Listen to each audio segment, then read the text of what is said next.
mari kita mulai ikhlaskan hati kita. Kita masuk kepada bagian dari pendahuluan pertemuan pertama untuk malam hari ini dari sesi kajian yang kita baru untuk siapkan, karena pertemuan yang lalu kita sementara berhenti untuk persiapan memasuki bulan Ramadan. Saya pernah sampaikan di pertemuan pekan yang lalu, ulumul Quran kita simpan dulu, kita kaji dulu materi-materi persiapan Ramadan, kita maksimalkan materi tentang Ramadan. Setelah itu nanti kita berikan sesi tanya jawab yang belum sempat kita hadirkan dalam pertemuan-pertemuan yang lalu. Baru setelah itu masuk kepada Ramadan, mudah-mudahan sudah tidak ada lagi pertanyaan-pertanyaan terkait. Jadi kita tinggal fokus untuk menunaikan ibadah saja. Jelas di sini? Nah, jadi nanti saat masuk Ramadan sudah tidak ada pertanyaan yang tiap tahun datang, ya, tidak pernah berhenti dan selalu dibahas, ya, tidak pernah kemudian terhenti. Ustadz, kalau tarawih itu 11 atau 23? Kalau 11 apakah 2 ujungnya 1 atau 3 atau 4 3? Ustadz, kapan datangnya Lailatul Qadar? Apakah di akhir Ramadan, apa di pertengahan, apa di awal-awal? Dan seterusnya. Kita selesaikan, begitu masuk Ramadan, kita tuntaskan, kemudian tinggal fokus kepada ibadah saja. Sepakat insya Allah? Baik. Bismillahirrahmanirrahim. Pendahuluan yang pertama kita keluarkan dalilnya Quran surah kedua Al-Baqarah ayat 183. Paling kiri sebelah atas di mushaf.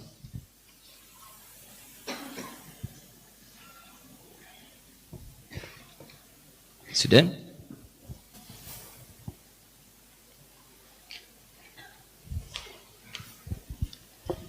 Hari ini adalah pertemuan sesi pertama untuk memasuki persiapan kepada bulan Ramadan. Saya bagi setiap sesi nanti kepada dua bagian utama pembahasan. Satu, pembahasan seputar materi fikih puasa. Dan yang kedua, kita masuk sesi kemudian ke tanya jawab atau sesi Al-Quran Sunnah Solution. Baik, untuk hari ini kita mulai pendahuluan dengan Quran surah kedua Al-Baqarah ayat 183. Paling kiri sebelah atas di mushaf. Ingat, kita akan bahas tuntas insya Allah ya, dari awal pembahasan sampai ke bagian ujung persoalan-persoalan seputar Ramadan. Baik, saat Nabi SAW hijrah kemudian ke Yathrib. Yathrib, ingat ya, nama kotanya apa? Yathrib. Yathrib itu adalah asalnya nama keturunan Nabi Nuh alaihissalam di generasi ke-6. Ada yang menyebut ke-8. Di asalnya nama orang. Yathrib itu asalnya nama orang. Ya, keturunan Nabi Nuh alaihissalam yang ke-6. Ada yang menyebutkan yang ke-8. Di saat terjadi bencana banjir bah itu, ya, kemudian naik ke kapal itu yang didesain dan dibuat oleh Nabi Nuh atas perintah Allah Subhanahu wa taala. Naik beberapa golongan-golongan manusia yang beriman dengan pasangan-pasangan dari hewan dan perbekalan-perbekalan. Setelah kemudian banjirnya surut, hujannya reda, kemudian setelah mendarat kapalnya, menyebarlah kemudian anak keturunan Nuh alaihissalam. Di antara yang menyebar itu kemudian membentuk generasi-generasi. Ada yang bikin komunitas, kemudian sukunya jadi bercabang lagi. Dalam bahasa Arab komunitas disebut dengan syu'ubun. Ya, suku disebut dengan qabilah, jamaknya qabail. Buka Quran surah ke-49 ayat ke-13. Ya ayyuhan nasu inna khalaqnakum min dzakarin wa untha wa ja'alnakum syu'uban wa qabail lita'arafu inna akramakum 'indallahi atqakum. Hai manusia, ingat ya. Hai manusia, kalian aku ciptakan kata Allah dari dua jenis. Di kata Allah manusia cuma ada dua jenis, tidak ada yang kedua, tidak ada yang ketiga. Ya, saya ulang, manusia diciptakan oleh Allah cuma dua jenis, tidak ada yang ketiga. Kalau bukan laki-laki min dzakarin, yang kedua unta atau perempuan. Di manusia itu kalau bukan laki-laki, perempuan. Paham ya? Tidak ada laki-laki yang ke perempuan-perempuanan atau perempuan yang ke laki-lakian. Jelas ya? Baik, kemudian waja'alnakum syu'uban wa qabail, dan kami tetapkan kalian itu akan hidup berkomunitas. Awas, kalau Allah sudah firmankan pasti kejadian. Kata Allah, setiap manusia itu pasti akan berkoloni, berkomunitas, bentuk komunitas, jadi kelompok, jadi hubungan masyarakat, jadi kemudian dari level yang paling kecil, RT, RW, kelurahan, desa, kecamatan, kabupaten, provinsi, negara, sampai benua. Perhatikan, bukankah sekarang orang senang mengelompokkan? Dari mana? Indonesia. Indonesia di mana? Jawa Barat. Jawa Baratnya mana? Bekasi. Bekasinya mana? Cari lagi. Apakah selatan, apakah barat, apakah timur, apakah utara? Dicari sampai ketemu. Perhatikan bagaimana fitrah yang Allah sebutkan hadir dalam kehidupan manusia. Bekasi itu di mana? Gitu kan? Nah, tanya lagi gitu kan? Baik. Tuh 1, 2, 3 sampai dengan selesainya. Qabail, bahkan ada suku-sukunya. Anda di Jawanya suku apa? Cari. Saya suku Sunda. Sumatera suku apa? Ini suku apa? Sampai ke Amerika ada sukunya.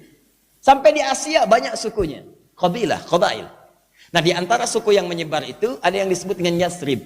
Yathrib datang kemudian ke wilayah yang sekarang dikenal dengan Al-Madinah Al-Munawwarah, mengembangkan kehidupan di sana, membentuk komunitas-komunitas, sampai secara singkat pada tahun teman-teman sekalian di kenabian Nabi Sallallahu Alaihi Wasallam masuk pada yang ke-13 dari tahun kenabian Nabi.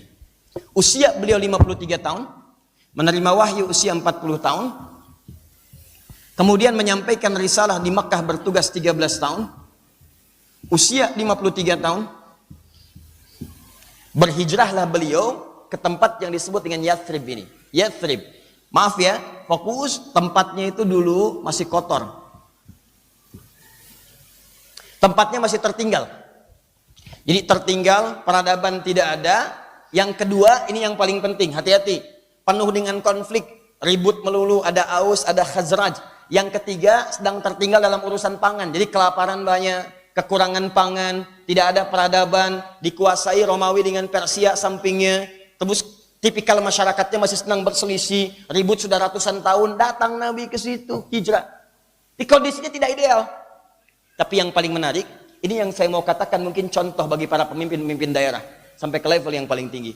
Nabi diberi petunjuk oleh Allah untuk mengentaskan semua persoalan itu, cuma dalam waktu 5 tahun. Silahkan cek. Cuma dalam waktu 5 tahun selesai. Datang ke Yathrib, dikasih waktu 5 tahun, dan sekarang orang-orang kemudian memperebutkan jabatan dalam jangka waktu 5 tahun. Ini Allah kasih gambaran 5 tahun, dan 5 tahun ini bukan cuma menuntaskan persoalan di dalam lokal itu, tapi nanti syiarnya sampai ke seluruh dunia. Anda bisa bayangkan, diturunkan petunjuk oleh Allah, diberikan ketetapan di dalamnya. Imam Al-Bukhari mengambil itu ditempatkan dalam bab dari 97 babnya. Sahih Al-Bukhari terdiri dari 97 bab. Salah satu babnya bernama Kitabul Imarah, bab tentang menatap pemerintahan. Bagaimana Nabi memberikan petunjuk atas izin Allah Subhanahu wa taala, merubah suasana yang tadinya kotor, tertinggal, jauh dari peradaban, tidak punya kekuatan pangan, ditindas di 2 pusat kekuatan Romawi dengan Persia, tiba-tiba dalam 5 tahun selesai semuanya. Nah, maka berubahlah kota ini, daerah ini menjadi suasana kota yang berperadaban. Sudah mulai ada kemajuan, kekuatan pangannya naik, kemiskinan berkurang, yang tadinya berselisih tiba-tiba jadi damai, dipersaudarakan, suasana yang tenang, nyaman, ada peradaban, sudah mulai enak, disebut dengan Madinah namanya. Madinah. Maka kota itu mulai kemudian memberikan warna dalam kehidupan. Sudah mulai nampak terang dari sana, ada cahaya-cahaya kebaikan. Kalau ditanya mana orang paling baik, tuh di kota itu. Mana orang paling jujur? Tuh, di kota itu. Mana yang kira-kira kehidupannya paling enak? Tuh, di kota itu. Oh, penuh dengan cahaya, penuh dengan nilai-nilai kebaikan. Cahaya-cahaya kebaikan yang terpancar dari satu tempat disebut dengan munawwarah. Maka muncullah kemudian istilah yang kedua, munawwarah.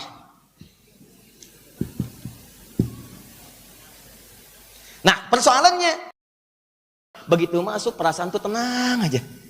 Enak gitu. Lain suasananya. Silahkan Anda pergi misalnya ke tempat-tempat lain, ke Jepang, ke Cami gitu kan. Wah, susun misalnya acara ya. Saya pengen ada di sini, berangkat ke sini, masuk sampai ke situ, sampai ke Cami, ketemu Setia Baja Hitam, ketemu Ultraman, ketemu macam-macam misal gitu kan. Wah, silahkan, akan lain rasa ketenangannya saat Anda memasuki kota ini. Teduh.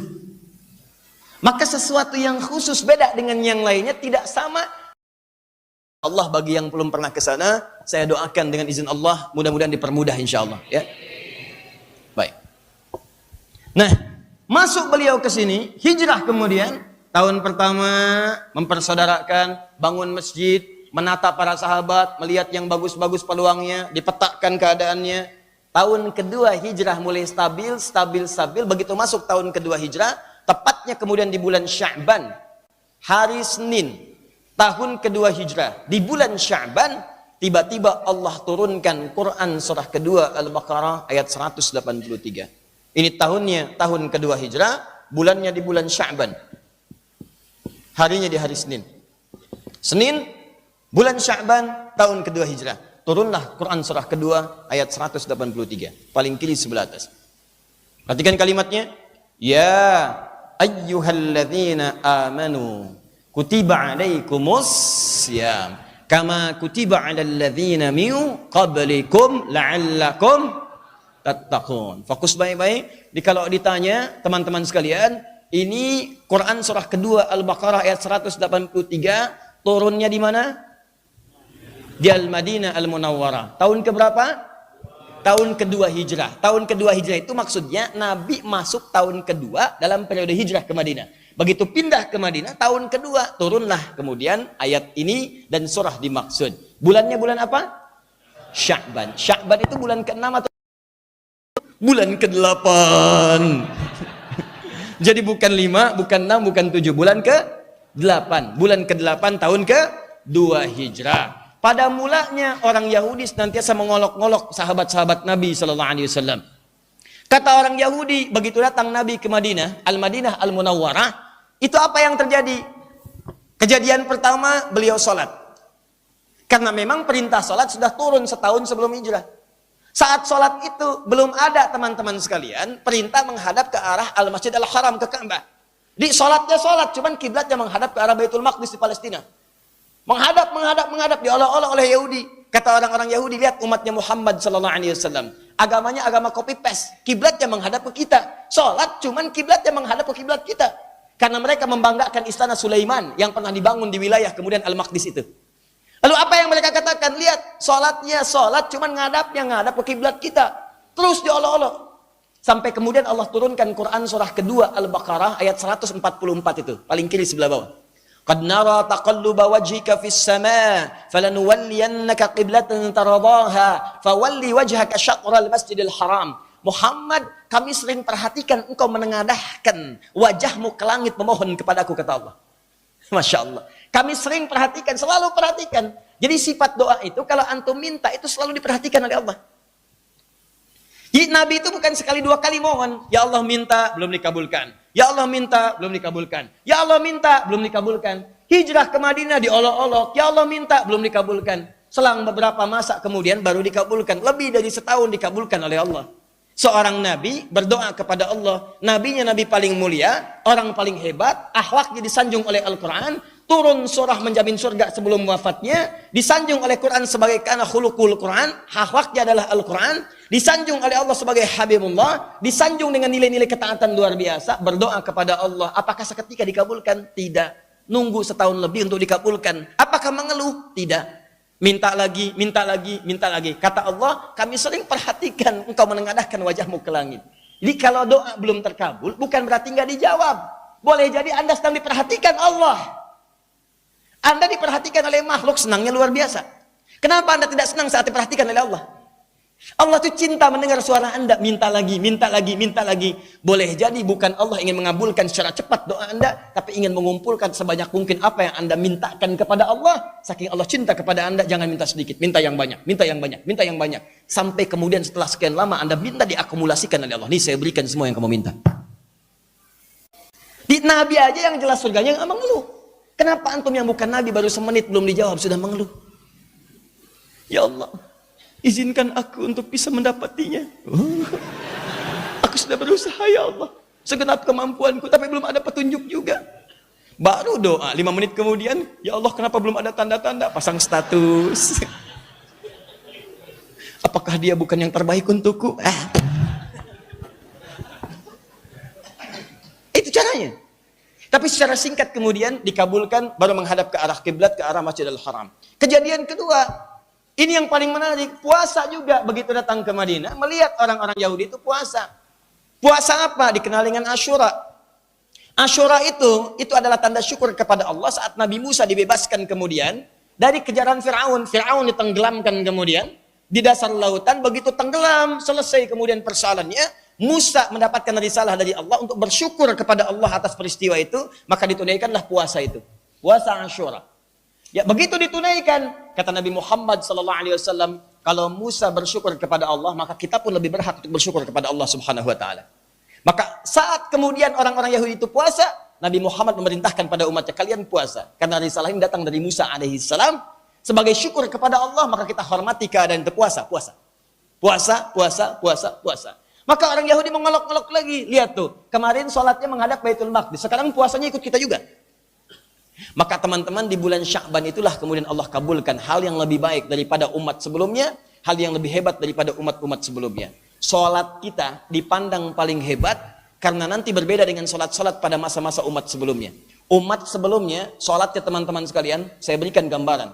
Dalam doanya saja, seperti saya bahas pertemuan lalu, berdiri, doa, saat doa baru dikabulkan. Umat Nabi Muhammad belum sholat, ditunggu oleh Allah. Mau minta apa? Saya kabulkan sekarang. Umat dulu sholatnya terbatas. Umat Nabi Muhammad sholatnya 5 kali dalam sehari. Anda bayangkan. 5 kali ini jauh dibandingkan dengan umat dulu. Umat dulu berkali-kali. Sekian kali. 50 kali. Ada yang sekian kali lagi. Umat Nabi Muhammad 5 kali. Kualitasnya sama dengan 50 kali. Bayangkan. Yang paling dahsyat. Ini yang terkait dengan pembahasan kita. Ketika umat dahulu juga punya syariat puasa. Maka Allah turunkan 1 ayat saja. Yang saat diturunkan memberikan kualitas puasa yang lebih dahsyat daripada umat-umat sebelumnya. Di dalamnya ada Lailatul Qadar. Di dalamnya ada ampunan. Begitu Anda tobat, dosa habis semuanya. Di dalamnya ada rahmat. Begitu dikerjakan, pahala kemudian berganda. Maaf ya, maaf sekali. Anda sekarang baca Al-Quran, Anda infak, Anda sedekah. Pahalanya terbatas. Begitu masuk Ramadan, tahukah Anda berapa pahalanya? Anda akan mendapatkan lipatan-lipatan daripada hari-hari sebelumnya. Anda sekarang baca Al-Quran, 1 hurufnya 10. Tapi saat Ramadan, pahalanya bukan 10 lagi. Berapa pahalanya? Kita lihat setelah menunaikan sholat Isya berjamaah insya Allah. Baik, kita lanjutkan teman-teman sekalian. Quran surah kedua, Al-Baqarah. Awas, ini pembukaan yang sangat penting. Karena nanti ini akan dibawa suasananya saat Anda mendekat kepada bulan Ramadan.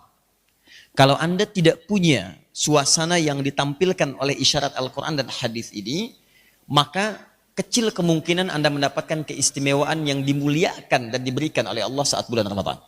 1. Yang kedua, umumnya kebanyakan orang jika tidak memahami konsep ini, maka ada perasaan hambar dan datar saat masuk pada bulan Ramadan. Orang lain bahagia, dia biasa-biasa. Orang lain menunggu, dia berharap untuk diperpanjang. Kapan Ramadan tiba? 2 bulan lagi. Ya Allah, gak terasa ya begitu cepatnya datang. Ya Allah, mudah-mudahan sampai ke bulan Ramadan. Ketika memiliki suasana yang dimaksudkan. Kapan Ramadan tiba? 2 bulan lagi. Ya kok cepat amat ya. Si amat aja gak cepet-cepet. Bisa gak kok Allah minta doa diundur supaya muncul 4 bulan lagi? Nah, hal-hal semacam ini akan sangat berpengaruh. Terlebih pertemuan kita cuma kurang lebih 8 kali sesi sampai ke bulan Ramadan. Ingat, hanya 8 kali. Sekarang sesi akan kita mulai. Sudah kita kemudian bahas pertengahannya. Di Maret kita dapatkan 4 kali pertemuan.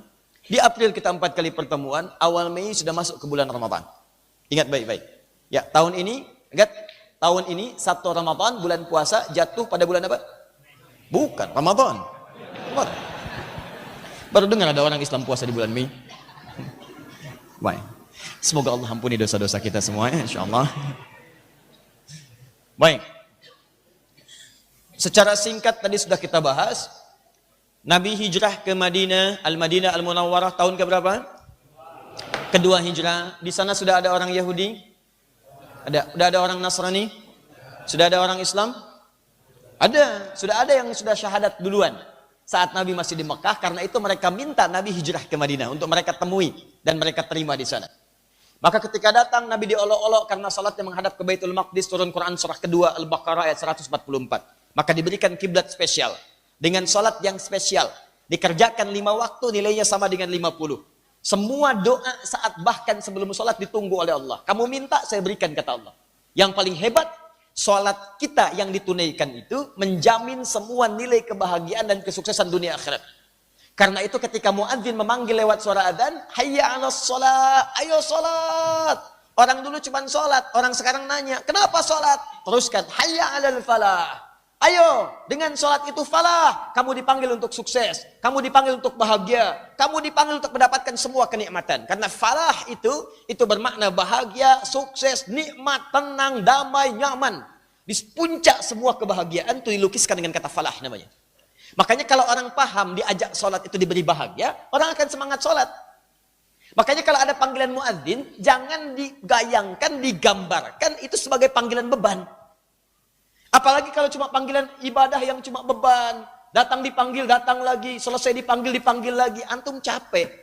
Tapi kalau Anda memahaminya dan memahami, melihat panggilan azan itu, seperti Allah menyampaikan pada kita, kata Allah, kamu saya panggil sholat supaya saya berikan bahagia. Belum bahagia, sujud saya berikan. Belum sukses, tunduk saya berikan. Belum tenang, ruku saya berikan. Makanya ketika ada orang dipanggil Allahu Akbar, Allahu Akbar. Allah minta menghadap supaya saya sukses. Kalau panggilan azan diibaratkan panggilan kesuksesan, maka demi Allah saya katakan, setiap orang pengen sholat dalam setiap waktu. Setiap orang pengen sholat. Demikian pula ketika Nabi datang diolok-olok, Muhammad SAW gak punya syariat puasa. Cuma ikut-ikutan kita. Cuma ikut-ikutan kita. Kata Allah, Muhammad, saya turunkan kepadamu satu ayat saat ini. Yang dengan turunnya ayat itu, kamu akan saya perintahkan menunaikan ibadah puasa yang kualitas puasanya akan mengalahkan umat-umat terdahulu. Dulu orang cuma puasa saja, maka puasamu saya khususkan kata Allah bisa menggugurkan semua dosa-dosa yang pernah dikerjakan dari balik sampai dengan saat itu. Maka keluarlah di lisan Nabi, riwayat Al-Bukhari itu termasuk di hadis Muslim, perhatikan kalimatnya. Man sama Ramadhana imanan wahtisaban ghufira lahu ma taqaddama min dzambi. Kata Allah, man siapapun, laki-laki, perempuan, tua, muda, besar, kecil. Lihat baik-baik, man ismun mausulun yadullu 'ala al-fardiyah. Huruf sambung menunjuk kadang pada objek bahkan subjek. Tanpa jeda, setiap tunggalnya, setiap orangnya. Kata Allah, lihat melalui lisan Nabi, setiap orang, mau laki-laki, perempuan, besar, kecil, tua, muda. Bukanlah. Siapa yang mau menunaikan puasa di bulan yang khusus ini Ramadan, bukan yang lainnya. Puasa yang ini, kata Nabi, lihat. Imanan wahtisaban. Dia lakukan karena yakin dengan Allah. Ikhlas dia kerjakan. Ghufira lahu ma taqaddama min dzambi. Akan diampuni semua. Singkat padat, menggunakan satu huruf saja. Menunjuk pada semuanya. Taqaddama yang telah berlalu.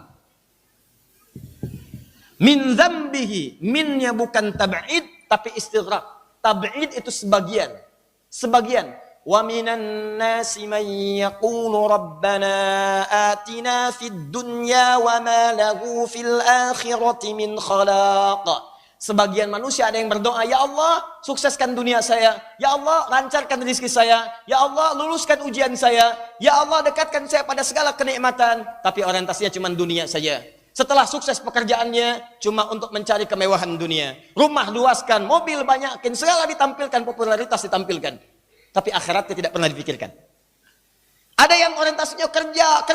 Ada yang kuliah untuk mendapatkan ijazah. Begitu lulus, tidak pernah terfikir untuk memanfaatkan ilmunya mendekat kepada Allah Subhanahu wa taala. Itu dunia. Di antara, enggak semua manusia. Karena sebagian lagi bermohon kepada Allah. Al-Baqarah ayat 201-nya, paling kanan sebelah bawah. Wa minhum may yaqulu rabbana atina fid dunya hasanah wa fil akhirati hasanah wa qina adzabannar. Tapi dari sebagian manusia itu ada yang bermohon kepada Allah, ya Allah, kalau saya beraktivitas sekecil apapun, jadikan aktivitas itu punya nilai hasanah. Masih ingat di awal mukaddimah kita? Hasanah, perbuatan yang punya nilai di sisi Allah dengan nilai akhiratnya.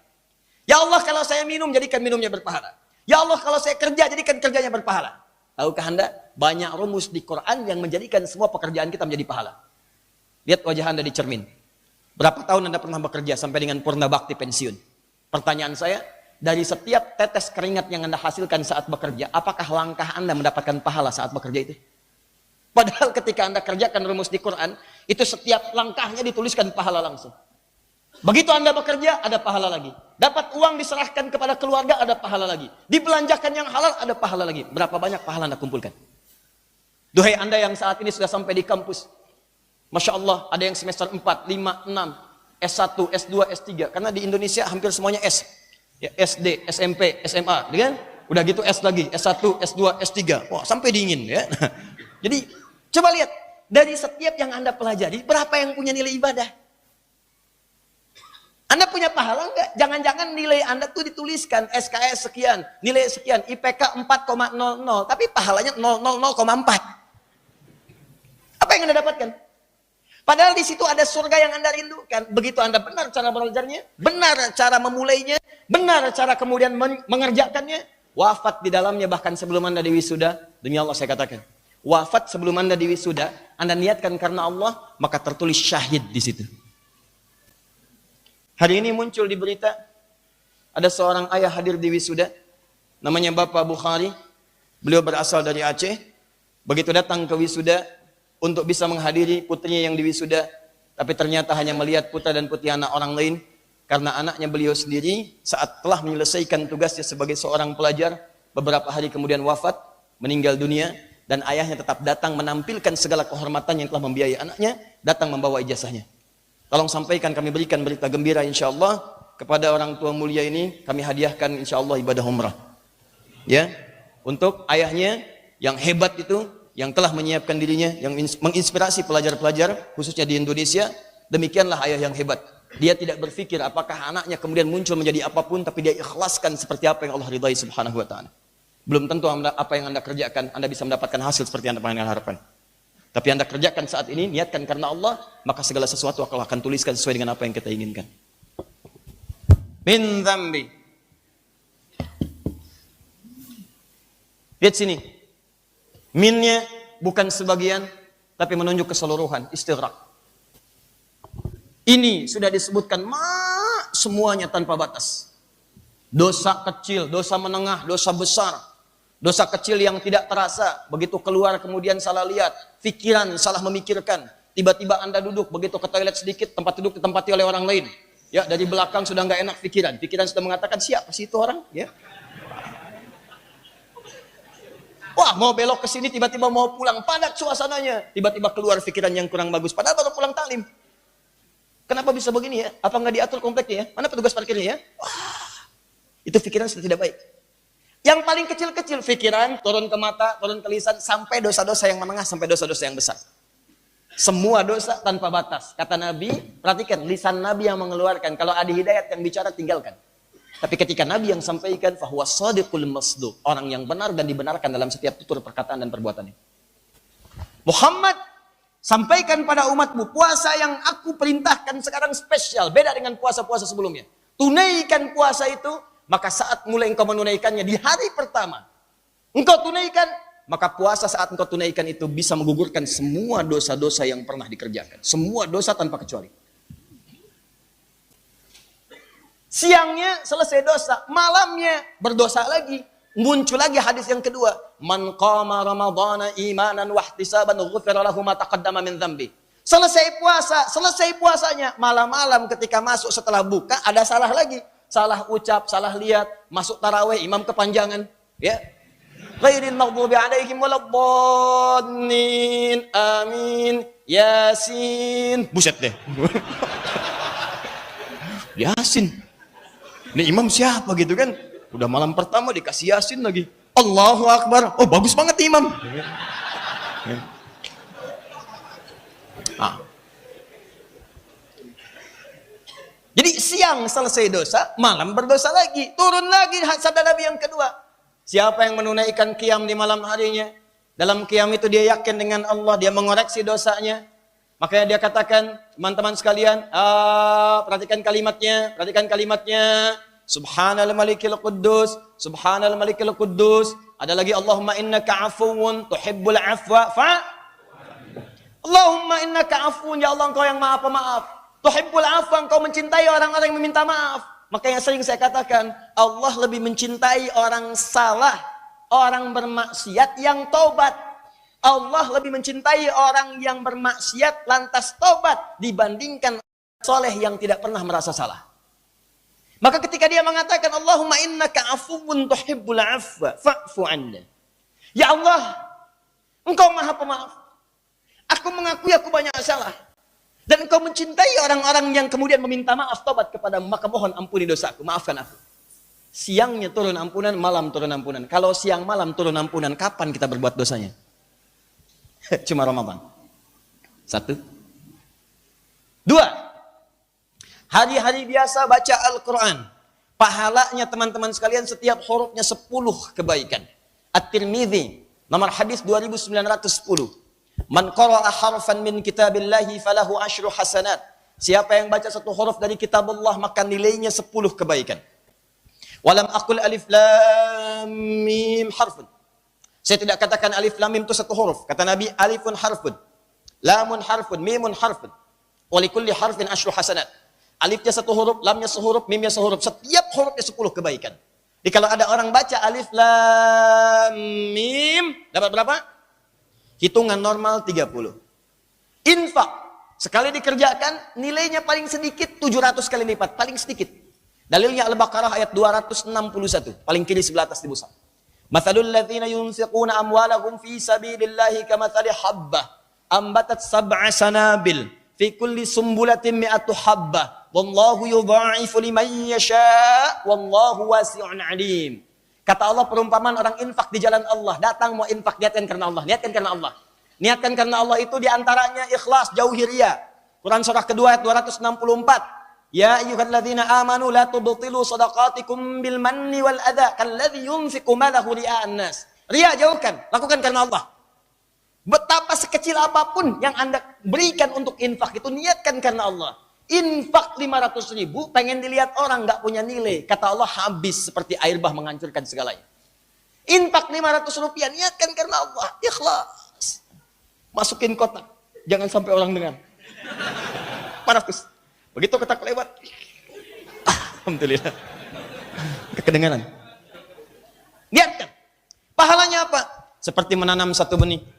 Tumbuh 7 tangkai. Setiap tangkainya ada 100 benih. 1 kali 7 kali 700. 700 kali lipat. Paling minimal. Semakin Anda tidak menghitung, semakin Allah berikan pahala tak terhitung. Rumus infak itu begini. Kalau ngitung, Allah berikan sesuai hitungan. Kalau tidak dihitung, maka Allah berikan tanpa batas hitungan. Jelas? Nah. Ramadan, beda. Hadisnya, Qudsi. Al-Bukhari, Kitabus Siyam, nomor hadis yang pertama. Paling kiri sebelah atas. Perhatikan baik-baik. Orang puasa itu kata Allah luar biasa. Yatruku ta'amahu wa syarabahu wa syahwatahu min ajli as-siyamu li wa ana ajzi bihi wal hasanatu bi asyri amthaliha. Allahu akbar. Orang puasa luar biasa, meninggalkan makanan, meninggalkan minuman, meninggalkan syahwatnya untukku. Mereka kerjakan puasa ikhlas karena aku, maka aku yang langsung memberikan balasannya. Allah yang tentukan langsung, beda dengan standar biasa. Di saat Ramadan itu kekuasaan Allah langsung tetapkan, beda dengan hari-hari biasa.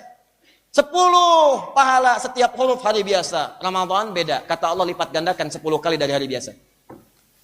Jadi kalau Anda baca, teman-teman, mohon maaf, 1 huruf saja bulan Ramadan, 1 huruf baca, itu pahalanya bukan 10, sama dengan 100 kali lipat.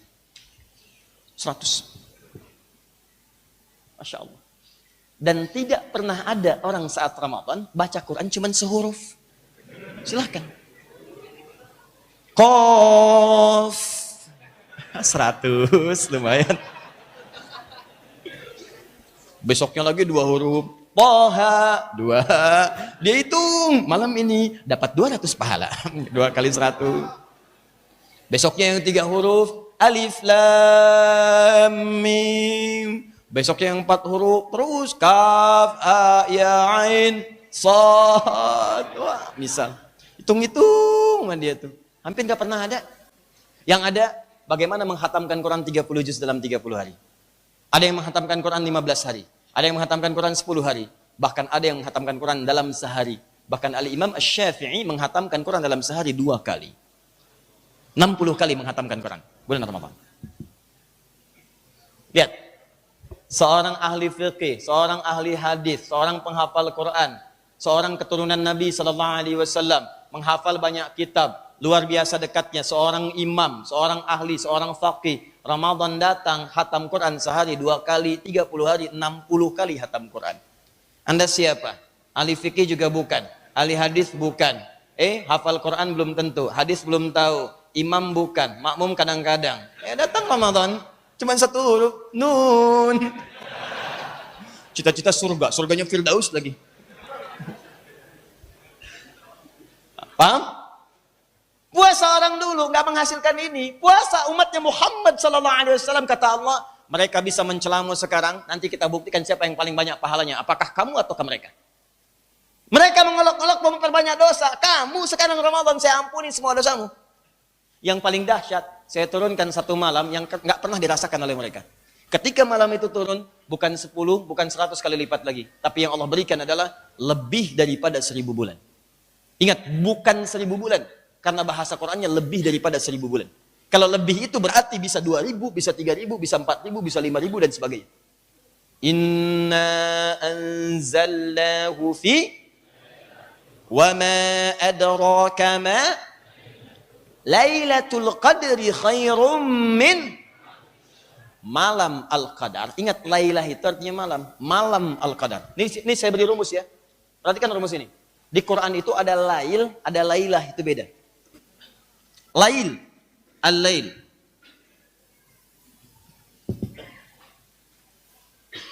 Wal-laili idza yaghsha. Malam. Jadi kalau ada disebutkan lail, itu berarti waktunya membentang dari ba'da isya sampai menjelang fajar. Itu lail namanya. Misal tahajud, ambil sebagian malam, gak usah sepenuhnya. Dari mulai setelah sholat isya selesai, sunnahnya selesai, tidur dulu sejenak. Anda bangkit lagi, bangkit setelah istirahat sejenak, tidur sejenak, di malam hari, bangun malamnya. Itu dalam bahasa Arab disebut dengan hajada. Ha-jim-dal. Hajada. Aktivitas yang dikerjakan setelah tidur di malam hari. Hajada. Kalau aktivitas ini betul-betul Anda ingin rencanakan, disiapkan, berusaha untuk maksimal, bangun, tambahkan tak di depannya. Kalau ini tidak mudah dikerjakan, tantangannya ada. Nggak seketika pengen bangun langsung bangun. Kadang-kadang begitu bangun, diam sejenak. Bangun jam 3, diam sejenak. Begitu sadar lagi jam 5. Ya? Begini kata orang Jepang, nundutan, kan? Baik. Tantangannya tidak mudah. Ada yang begitu bangun, dia langsung bangun, sadar, ngantuknya hilang. Tapi tiba-tiba muncul godaan. Kata setan, setan itu sebenarnya pengecut. Demi Allah saya katakan pengecut, dia cuma berani bisik-bisik. Silahkan ajak nampak, kamu jangan berani bisik-bisik, nampak sini, hadapi aku, gak akan muncul. Anda malam ini bangun, buktikan kalau gak percaya. Anda bangun udah mau tahajud, dibisikin sama dia, awas hati-hati. Di belakang pintu, baju putih, rambut gondrong. Langsung bilang, kalau berani muncul di hadapan saya, gak usah bisik-bisik. Apa dia muncul? Tidak. Yakin pada saya, tidak akan muncul. Yakin, cuma bisik-bisik beraninya. Bagaimana kalau muncul Ustaz? Lari.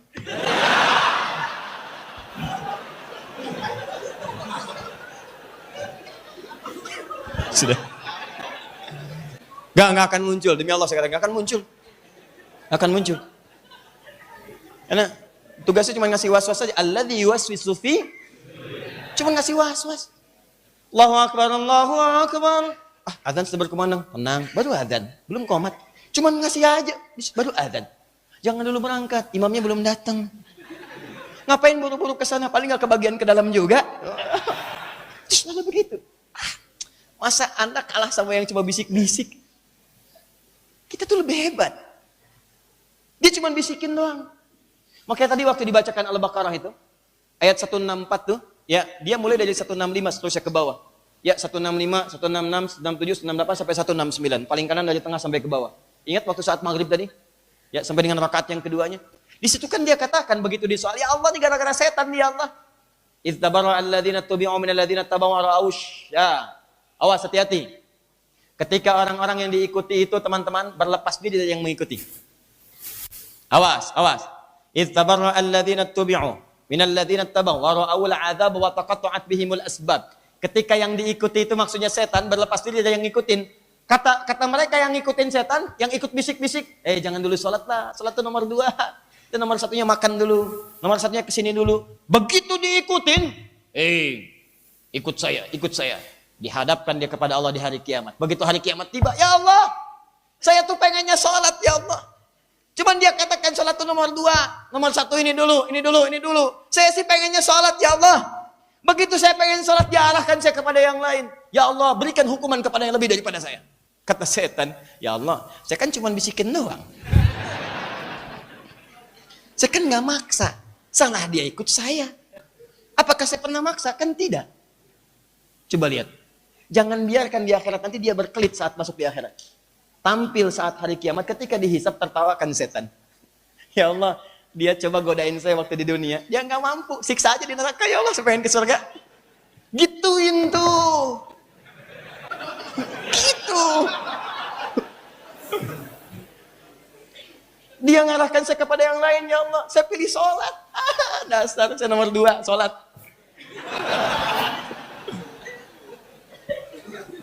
Loh, paham? Sini. Apa yang salah? Rukun Islam nomor 1? Ada. Nomor 2? Nomor 3? Zakat. 4? Puasa. 5? Ya sudah, selesai. Nah, lihat sini. Kalau pakai tasydid dari kata syiddah, sesuatu yang tidak mudah. Sesuatu yang tidak mudah, rumit. Makanya kenapa disebut dengan tahajud? Quran surah ke-17 ayat 79. Paling kiri, agak sedikit ke atas. Quran surah 17 ayat 79. Wa minal laili fatahajjad bih. Wa minal lail. Dari sementara malam itu, enggak usah semua. Sebagian malam dari ba'da isya tiduran dulu. Kenapa tiduran dulu? Ada kalimat tahajud. Hajada, tidur dulu. Supaya bangun malamnya itu lebih fresh, segar. Bacaan-bacaannya itu lebih terasa. Sebab kalau antum gak istirahat dulu, bawaan ngantuk datang. Bacaan gak enak dibacakan. Makanya nanti dalam Quran surah ke-73 itu, di Al-Muzammil, ya, dari ayat 1 sampai 20 itu, khususnya di ayat yang ke-6-nya Allah sampaikan, inna nasyi'atal laili hiya ashaddu wat'an wa aqwamu qila. Sungguh bangun malam itu kalimat yang diucapkannya lebih menguatkan pada jiwa, menyentuh kepada hati. Bagaimana kalimat itu bisa menyentuh, bacaannya bisa menguatkan jiwa kalau kitanya sadar. Kalau antunya tahajud sampai ngantuk-ngantuk sih nggak akan menguatkan jiwa. Ya, setan juga nggak capek, tinggal niup doang. Bobo. Begitu sujud nggak bangun-bangun. Ya. Tayyib. Maka silahkan ambil sebagian malam. Tahajud. Tapi kenapa menggunakan tasdid? Kata Allah, hati-hati. Kamu harus berusaha rencanakan. Bikin rencana pakai tak, berusaha dengan maksimal. Siapkan.